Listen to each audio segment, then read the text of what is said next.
बिस्मिल्लाहिर्रहमानिर्रहीम। हम कंटिन्यू कर रहे हैं अपनी lecture series on the subject of management. Last lectures में हमने चैप्टर नंबर 1 के डिफरेंट कॉन्सेप्ट्स के ऊपर बात की। हमने देखा कि मैनेजमेंट के फंक्शंस क्या होते हैं, मैनेजर्स क्या करता है, मैनेजर के लेवल्स क्या होते हैं। Then we also talked about different challenges of change that is faced by different managers. अभी के लिए हम बात करते हैं कि how we call it as a universal subject.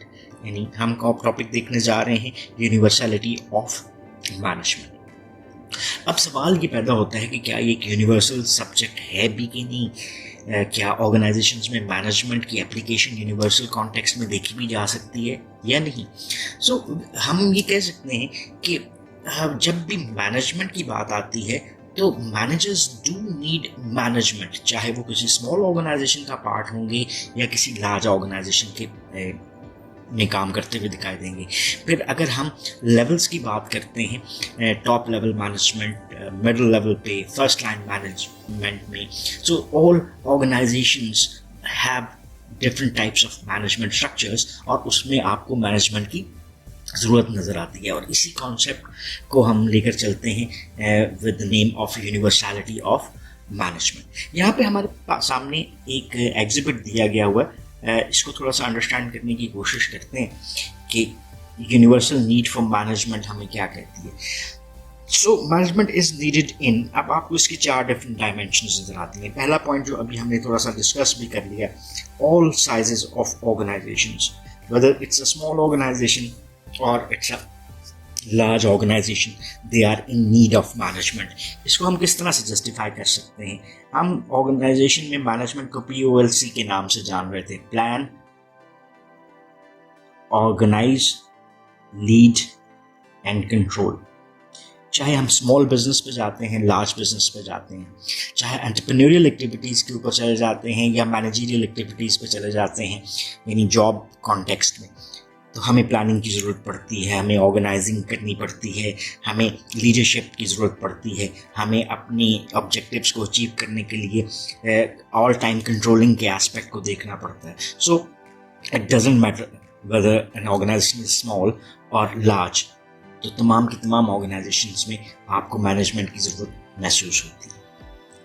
अब दूसरे कॉन्टेक्स्ट में चलते हैं, ऑल टाइप्स ऑफ ऑर्गेनाइजेशंस। अब टाइप्स ऑफ ऑर्गेनाइजेशन से क्या मुराद है? यहाँ पे हमारे पास 2 कॉन्टेक्स्ट हैं, profit organisations and not for profit organisation. Profit organisations वो हैं जो कि अपनी बिजनेस एक्टिविटी इसलिए कर रहे होते हैं so that they can earn profit. तो तमाम आपको प्राइवेट बिजनेसेस जो नज़र आते हैं, चाहे वो सोल प्रोपराइटरशिप पे हों, यानी अकेला को बंदा बिजनेस कर रहा है, पार्टनरशिप्स के बिजनेस हों या लिमिटेड कंपनीज हों या मल्टीनेशनल्स हों, they are all working for one cause, that is profit earning, और उसमें आपको मैनेजमेंट की ज़रूरत पड़ती है। अब आ जाते हैं दूसरी तरफ, that is not for profit organisation. Not for profit organisations ऐसी ऑर्गेनाइजेशंस हैं जिनका मकसद नफ़ा यानी प्रॉफिट कमाना नहीं होता, but they are working for certain other cause. जैसे आपको डिफरेंट इन्वायरमेंटल फार्म्स नज़र आती हैं, रिलीजियस फार्म्स आपको नज़र आती हैं, नॉन गवर्नमेंटल ऑर्गेनाइजेशंस नज़र आती हैं जो कि किसी एजेंडा पे काम कर रही हैं, चाहे वो एजुकेशन है, चाहे वो एंटरप्रेन्योरियल स्मॉल बिजनेस एक्टिविटीज़ हैं। तो ये वो ऑर्गेनाइजेशंस हैं जिनका मकसद कुछ और होता है कि वो मुआशरे की बेहतरी के लिए काम कर सकें, और whatsoever these are for not for profit organisations.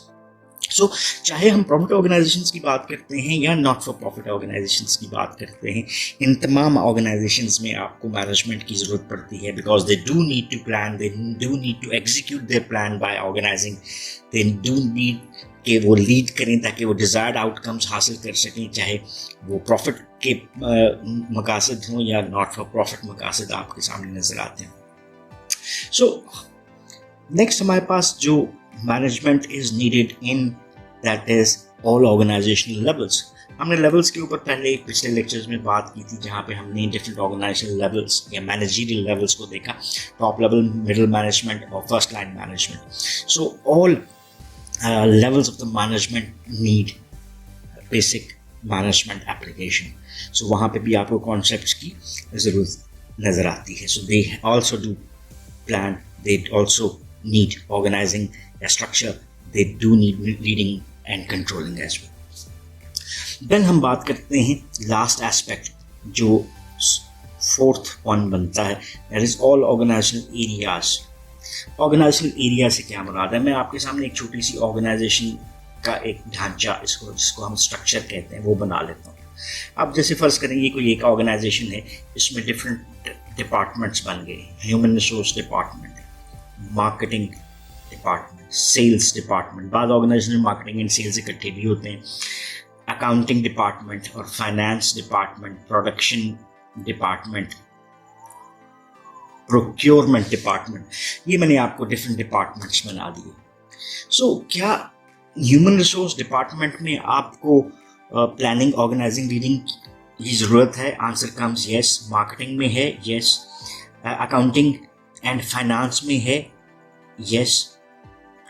Accounting and finance and then sales में है? यस। तो इसका मतलब क्या हुआ कि ऑल ऑर्गेनाइजेशनल एरियाज, चाहे वो मैन्युफैक्चरिंग के हो, मार्केटिंग हो, human resource, accounting, information system, research and development, all different areas जिसमें ऑर्गेनाइजेशंस काम करती हुई नजर आती हैं, उन तमाम एरियाज में you are in need of what? You are in need of management. So ये हमारा कॉन्सेप्ट यहाँ पर क्लियर होता हुआ नजर आता है कि management is universal in its nature. So we can say that there is presence of universality of management. Then हम देख लेते हैं कि reality of work क्या है, कि एक इंडिविजुअल जैसे मैं हूँ, आप हैं, हम सबको अपनी लाइफ में कहीं ना कहीं मैनेजमेंट की ज़रूरत है। सो चाहे हम पर्सनल लाइफ की बात करते हैं या प्रोफेशनल लाइफ की बात करते हैं, so studying management definitely helps us. So यहाँ पर हम एक कॉन्सेप्ट देखते हैं कि rewards and challenges of being a manager क्या हैं। So this will be the last topic of this chapter number 1। हमारी डिस्कशन यहाँ पे क्लोज होती हुई नज़र आएगी कि व्हाट आर द रिवॉर्ड्स जो कि एसोसिएट किए जा सकते हैं किसी भी मैनेजर के साथ, और अगर वो रिवॉर्ड्स को गेन करना चाह रहा है तो उसको किन चैलेंजेस को भी कंसिडर करना पड़ता है। So what does it mean to be a manager in today's work place? So यहाँ पर हमारे पास एक एग्जिबिट दिया गया जहाँ पे reward and challenges of being manager discuss किए गए हैं। हमारे पास अगर ये 2 कॉलम बनते हुए नजर आते हैं, this is the first column and this is the second column. First column हमें रिवॉर्ड्स के बारे में बता रहा है और सेकंड कॉलम हमें चैलेंजेस के बारे में बता रहा है। सो सबसे पहले रिवॉर्ड्स को देख लेते हैं। क्रिएट, पहला रिवॉर्ड क्या है जो मैनेजर के साथ एसोसिएट करता है? Managers can create a work environment in which organisational members can work to the best of their ability. So एक कहते हैं कि हम किसी ऐसे घर में खुश रहेंगे जहाँ पे हमारे हालात अच्छे हों। सेम कॉन्सेप्ट को हम अप्लाई करते हैं ऑर्गेनाइजेशन में। अगर एक ऑर्गेनाइजेशन ऐसा माहौल बनाती है जहाँ पे तमाम लोग अपने आप को कंफर्टेबल महसूस करते हैं और वो अपनी एबिलिटी के मुताबिक जैसे काम करना चाहते हैं in the best interest of themselves and the organisation कर सकते हैं, तो that will be a true environment जिसमें लाइफ आपके लिए इंजॉयबल हो सकती है।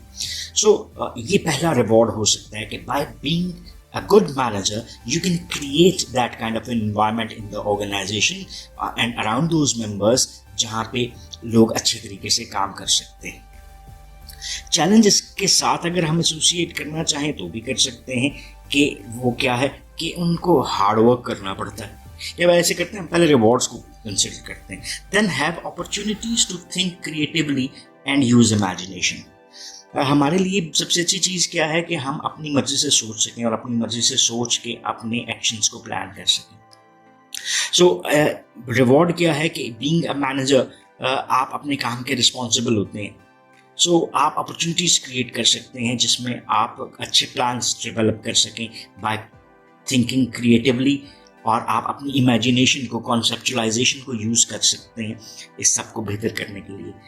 देन थर्ड रिवॉर्ड जो हमारा रिवॉर्ड एसोसिएट करता है वो है help others find meanings and fulfilment in work. एक मैनेजर, अगर ये एक मैनेजर है तो ये सबॉर्डिनेट्स हैं, चैलेंज ये मैंने सारे सबॉर्डिनेट्स बना दिए। सो ये मैनेजर अपने लिए तो काम कर रहा है but he is in support of all the subordinates.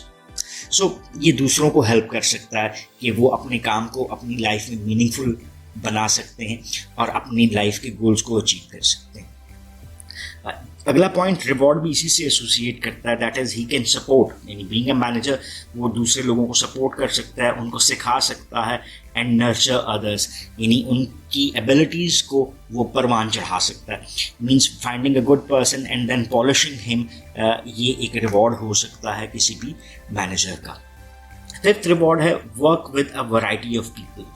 Being a manager in one organisation उसको कई और सबॉर्डिनेट्स के साथ काम करना है, चाहे वो मैनेजरियल लेवल के हों या नॉन मैनेजरियल लेवल के हों। सो वो बहुत मुख्तलिफ किस्म के लोगों से, चाहे वो कल्चरल बैकग्राउंड के साथ डिफरेंट हों, एज में डिफरेंट हों, जेंडर में डिफरेंट हों, उनके साथ काम करता है, which adds to his experience as well. So receive करता है recognition and status in organisation and community. So manager के काम की रिस्पॉन्सिबिलिटी उसी के ऊपर है, और अगर वो अपनी रिस्पॉन्सिबिलिटी को अच्छे तरीके से फुलफिल कर रहा है तो उस चीज़ का रिकग्निशन भी उसको मिलेगा, और अगर वो अच्छा कर रहा है तो कल को वो बड़े लेवल पे जाके मैनेजर बन सकता है। सो इसका मतलब क्या हुआ कि उसको स्टेटस भी मिलता है, उसको रिकग्निशन भी मिलती है, और ये सारी चीज़ें उसको ऑर्गेनाइजेशन में भी मिलती हैं, और ओवरऑल उसका स्टेटस बेहतर होने से वो सोसाइटी में, कम्युनिटी में भी इन चीज़ों में बेहतर हो सकता है। देन हमारे पास है play a role in influencing organisational outcomes. अगर हम अच्छे मैनेजर हैं तो हम ऑर्गेनाइजेशन को सही ट्रैक पे लेकर आ सकते हैं, उसकी प्रॉफिटेबिलिटी को इन्हांस कर सकते हैं। So as a whole organisation के लिए जो आउटकम्स हैं उनको हम बेहतर कर सकते हैं। देन है कि receive appropriate compensation in the form of salaries. So ultimately क्या है कि उसको जो रिवॉर्ड्स हैं वो बेहतर मिल रहे हैं, मींस उसकी तनख्वाह बेहतर हो सकती है, जैसे जैसे वो मैनेजरियल लेवल में बेहतर होता जाता है, उसको बोनसेस अच्छे मिलते हैं, उसको स्टॉक ऑप्शन हम कहते हैं जहाँ पे कंपनी अपने शेयर्स देती है as a reward to their employees. तो ये डिफरेंट बेनिफिट्स वो गेन कर सकता है। And then the last one is good managers are needed by organisations. So उसकी डिमांड है, मीन्स अगर मैं एक जगह पे अच्छा काम कर रहा हूँ और हमें हो सकता है कोई और ऑर्गेनाइजेशन पिक करना चाहे कि जी आप हमारे पास आ जाए, and they will offer you more rewards, better status as well. So ये सारे रिवॉर्ड्स एसोसिएट करते हैं। अब ये सारी चीज़ें आइडियल आपको नजर आती हैं, but what are the challenges, यानी मैनेजर की हार्डशिप्स में क्या चीज़ें हैं। पहली चीज़ जो हमने बात की थी कि उसको मेहनत से काम करना पड़ता है, बगैर मेहनत के तो कोई चीज़ नहीं मिलती। दूसरा है may have duties that are more clerical than managerial. At times आपको रिपोर्ट्स डेवलप करनी है, आपको अपने से लो स्टाफ से रिपोर्ट्स लेनी है, उनको मॉडिफाई करना है और हायर मैनेजमेंट को रिपोर्ट्स देनी है, सर्टन स्टैटिस्टिक्स आपने क्रिएट करने हैं। तो बहुत हद तक आपकी जॉब में कुछ क्लैरिकल चीज़ें ऐड हो जाती हैं। सो ये भी एक चैलेंज है कि आपको कुछ लेवल के ऊपर, जैसे सुपरवाइजरी लेवल है, वहाँ पे क्लैरिकल का काम निस्बतन ज़्यादा हो सकता है। Then have to deal with a variety of personalities. ये एक चैलेंज भी है, एक रिवॉर्ड भी है कि आप नए लोगों के साथ मिलते हो और उनसे सीख सकते हो, लेकिन एट टाइम्स आप उनके साथ सेटल ना हो, आप स्ट्रेस फील करोगे, आपको मैनेज तो किसी तरह से करना है। तो ये एक चैलेंज हो सकता है कि how to deal with different people and different personalities. Then है often have to make do with limited resources. क्या होते हैं? वो तमाम चीज़ें जो कि हम यूज़ करते हैं एज एन इनपुट और एज अ ट्रांसफॉर्मेशन, कि हम किसी इनपुट को किस में कन्वर्ट करते हैं? आउटपुट में। वो क्या चीज़ें हैं? रिसोर्सेज। जैसे रॉ मटेरियल एक रिसोर्स है, मशीनरी एक रिसोर्स है, लैंड एक रिसोर्स है। सो आपके पास रिसोर्सेज हमेशा स्कार्स होते हैं। इकोनॉमिक्स का बेसिक कॉन्सेप्ट है ये कि आपके पास लिमिटेड रिसोर्सेज हैं, और एक मैनेजर को उन तमाम लिमिटेड रिसोर्सेज के साथ ही बेहतरीन आउटकम जनरेट करनी होती है। तो that is also considered as a challenge for him. Then है जी motivate workers in chaotic and uncertain situations. तमाम लोग एक तरह से नहीं सोचते। There are crises that has risen in the organization. तो उस क्राइसिस की सिचुएशन में उसको लोगों को बहाल रखना है कि वो अच्छे तरीके से काम करते रहें, बिकॉज उस क्राइसिस से निकलने का तरीका एक्स्ट्रा हार्ड वर्क भी हो सकता है। सो मोटिवेशन ऑफ द वर्कर्स, जहाँ पे हार्डशिप्स आ रही हैं वहाँ पर एक चैलेंज हो सकता है किसी भी मैनेजर के लिए। देन है blend knowledge, skills, ambitions and experiences of diverse work group. Diversity हम किसको कहते हैं? जहाँ पे मुख्तलिफ किस्म के लोग इकट्ठे हुए हों। वो मुख्तलिफ किस्म क्या हो सकती है? जैसे डिफरेंट कल्चर के लोग, डिफरेंट एज के, डिफरेंट जेंडर के लोग।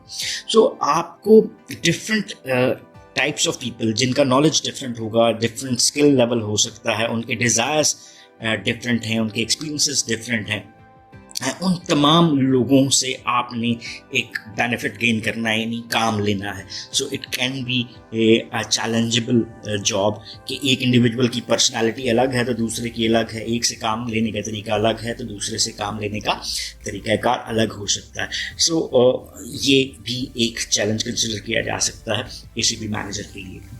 और लास्ट जो इसका चैलेंज है that is success depends on others work performance. जैसे अभी हमने ये डायग्राम बनाई थी, ये मैनेजर है और नीचे सबऑर्डिनेट है.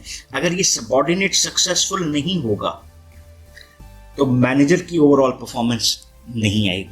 सो any manager is the one person who gets the job done through and with people. So इसका मतलब क्या हुआ कि उसकी सक्सेस डिपेंड करती है दूसरे लोगों की परफॉर्मेंस के ऊपर. सो इट्स मोर डिफिकल्ट कि आप चीज़ों को किस तरह से लेकर चलते हैं अपने आप को सक्सेसफुल प्रूव करने के लिए कि आपको दूसरों को पहले सक्सेसफुल बनाना है तो ही आपकी सक्सेस भी सामने आती है. So these are few rewards and challenges of being a manager. ये उसकी थोड़ी सी डिटेल है, उसको आप अपने तो भी रीड कर सकते हैं. इस लेक्चर को हम यहाँ पर क्लोज करते हैं और समरी सी थोड़ी सी लेते हैं. हमने आज के इस लास्ट लेक्चर में चैप्टर नंबर 1 से रिलेटेड क्या बात की कि यूनिवर्सलिटी ऑफ मैनेजमेंट क्या है, और हमने देखा कि तमाम साइज ऑफ द ऑर्गेनाइजेशन, चाहे स्मॉल हैं, लार्ज हैं, ऑल टाइप्स ऑफ ऑर्गेनाइजेशन, चाहे वो प्रॉफिट हैं या नॉट फॉर प्रॉफिट हैं, ऑल ऑर्गेनाइजेशन लेवल्स, चाहे वो टॉप लेवल हो या lowest level of the management हो, या तमाम areas of management, departments of management में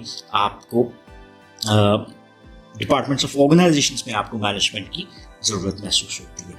सो we can say that management is a universal subject. Then हमने रियलिटी ऑफ वर्क को देखा और देन हमने rewards and challenges of being a manager को कंसिडर करने की कोशिश की.